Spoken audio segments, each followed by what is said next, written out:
Quels sont vos droits si l'immigration vient sur votre lieu de travail? Ne courez pas, n'ayez pas de faux papiers, vous avez le droit de garder le silence. Kevin Kelly, patron d'une entreprise d'emballage en Californie, s'attend à voir débarquer les agents d'ICE, la police de l'immigration, à tout moment. Il emploie en toute légalité de nombreux salariés immigrés ou issus de l'immigration, mais depuis que la Cour suprême autorise le profilage racial, même la présidente de l'entreprise, une citoyenne américaine d'origine indienne, ne semble pas à l'abri. Kevin Kelly est inquiet. Un jour, ils frapperont à la porte et ce sera vraiment désagréable. C'est possible qu'ils attrapent la présidente de la société, la plaquent contre un mur et commencent à l'interroger. Certains salariés ont dû s'absenter longuement après l'arrestation de membres de leur famille. Un coût financier difficile à supporter pour cette petite entreprise. Sans compter que l'outil du gouvernement qui permettait de vérifier le statut d'immigration des employés n'est officiellement plus considéré comme fiable.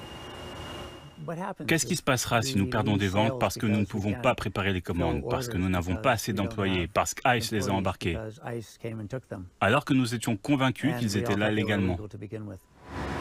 À Los Angeles, l'avocat Luis Cabrillo défend les personnes injustement arrêtées par ICE. C'est le cas de Javier Ramirez, embarqué en juin dernier, alors qu'il travaillait dans son entreprise de pièces automobiles. Ils sont entrés sans mandat, sans autorisation, et ils ont attrapé tous les gens qui avaient l'air latinos. Ils disaient « attrape-le, il est mexicain ». Ils m'ont tout de suite jeté au sol. Moi je disais « mais qu'est-ce qu'il se passe ?» Javier Ramirez est citoyen américain, ce qui ne l'empêche pas d'être détenu pendant 4 jours. Je suis vraiment traumatisé par ce qui s'est passé. Je regarde dehors, je guette pour voir si quelqu'un approche ou veut entrer. J'ai peur. C'est terrifiant. Et depuis qu'il a décidé de poursuivre l'administration en justice, il a l'impression d'être dans le collimateur.